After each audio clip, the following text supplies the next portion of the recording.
இன்றைக்கி நம்ம பார்க்க போகிற வீடியோ பத்திய ரசம். இதை செலவு ரசம்னு கூட சொல்லுவாங்க. காய்ச்சல், வயிறு சரியில்லாத சூழ்நிலையில் இந்த ரசம் செஞ்சு சாப்பிட்டோன்னா நம்ம உடம்புக்கு ரொம்பவே நல்லது. இப்போ நம்ம ரசத்துக்கு தேவையான பொருட்கள் எல்லாத்தையும் மிக்ஸி ஜாரில் சேர்த்துக்கலாம். நான் 2 டேபிள் ஸ்பூன் உருட்டு மல்லி எடுத்திருக்கேன். 2 டேபிள் ஸ்பூன், இது 4 பேருக்கு நான் அளவு சொல்லிகிட்ருக்கேன். அதே மாதிரி 2 டேபிள் ஸ்பூன் மிளகு சேர்த்துக்கங்க. இந்த காரமே போதுங்கிறவங்க வரமிளகா சேர்க்க வேண்டாம். நான் ஒரே ஒரு வரமிளகா சேர்த்துக்கிறேன். அப்புறமா 1 டேபிள் ஸ்பூன் சீரகம் சேர்த்துக்கங்க. முதல்ல இதை மட்டும் ஒரு சுற்றிக்கோங்க. சுற்றிட்டு நான் 8 பல்லு பூண்டு எடுத்து உரிச்சு வச்சுருக்கேன். அதில் ஒரு 6 பல்லு பூண்டை சேர்த்துக்கலாம். 10 சின்ன வெங்காயம் உரிச்சு வச்சுருக்கேன்.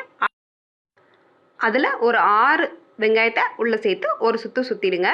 பூண்டு வெங்காயம் சேர்க்குறதுக்கு முன்னாடி சுற்றினாதான் அந்த மல்லிலாம் கொஞ்சம் நல்லா அரைப்பட்டுரும்.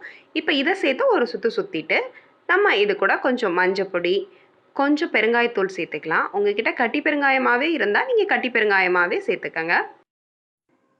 இந்த ரசத்துக்கு புளி, பச்சை மிளகாலாம் சேர்க்கக்கூடாது. இப்போ பெருங்காயம் சேர்த்தாச்சு. கல்லுப்பையும் நான் இதிலையே சேர்த்து அரைச்சிக்கிறேன்.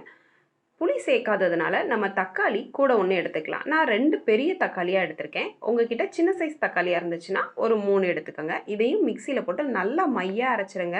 அதுதான் நல்லா டேஸ்ட் கொடுக்கும். இப்போ நம்ம அரைச்சாச்சு. இன்னும் ரசத்தை தாளிச்சிட வேண்டியதுதான். இப்போ நம்மளோட ரசத்தை நம்ம தாளிச்சிடலாம். அதுக்கு அடுப்பில் பாத்திரம் வச்சு அதில் எண்ணெய் சேர்த்துக்கோங்க. எண்ணெய் நல்லா காஞ்சதும் கடுகு சேர்த்துக்கோங்க. கடுகு வெடித்ததுக்கப்புறமா கருவேப்பிலை சேர்த்துட்டு நம்ம ஏற்கனவே எடுத்து வச்சுருக்க வெங்காயத்தையும் பூண்டையும் நல்லா பொடி பொடியாக கட் பண்ணி அதையும் இதில் சேர்த்துக்கலாம். அதை நல்லா வதக்கிட்டு நம்ம அரைச்சி வச்சுருக்க பேஸ்ட் இருக்குது இல்லையா, அந்த பேஸ்ட்டையும் இதில் சேர்த்து பச்சை வாசனை போகிற அளவுக்கு நல்லா வதக்கிக்கலாம். அதுக்கப்புறமா நம்ம ரசத்துக்கு தேவையான அளவு தண்ணியை சேர்த்துக்கிறோம்.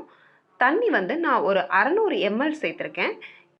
2 பெரிய சைஸ் தக்காளிக்கு 600 ml தண்ணி ஊற்றினோன்னா டேஸ்ட் கரெக்டாக இருக்கும். நீங்கள் தண்ணி அளவு அதிகமாக சேர்க்க போகிறீங்கன்னா தக்காளியோட அளவும் அதிகமாக சேர்த்துக்கோங்க. நம்ம மசால் பொருட்களும் கொஞ்சம் கூடுதலாக நீங்கள் சேர்த்துக்க வேண்டியிருக்கும். இப்போ இதை நல்லா கலக்கி விட்டு நீங்கள் உப்பு பார்த்துக்கோங்க. தேவை அப்படின்னா இந்த ஸ்டேஜில் கொஞ்சம் உப்பு போட்டுக்கோங்க. இப்போ இந்த ரசம் நல்லா கொதிச்சாதான் நல்லது.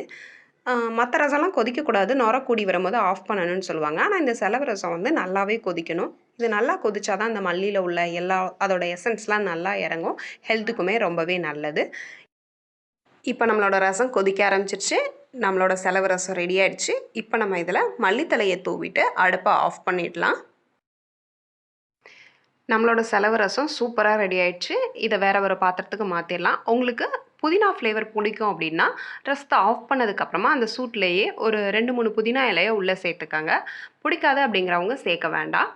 தனியா உடம்புல உள்ள கழிவெல்லாம் வெளியேற்றுன்னு சொல்கிறாங்க. அதனால் நம்ம வாரத்துக்கு 2லேருந்து 3 தடவை தனியா ரசமாவோ இல்லைன்னா டீலேயோ நீங்கள் சேர்த்து போட்டுக்கோங்க. நான் இப்போ இதில் புதினா இலையை சேர்த்துக்கிறேன். இந்த செலவு ரசத்தை நீங்களும் ட்ரை பண்ணி பாருங்கள். உங்களுக்கு இந்த வீடியோ பிடிச்சிருந்துச்சுன்னா எனக்கு லைக் பண்ணுங்கள். அப்படியே மறக்காமல் நம்மளோட சேனலுக்கு சப்ஸ்கிரைப் பண்ணுங்கள். தேங்க்யூ.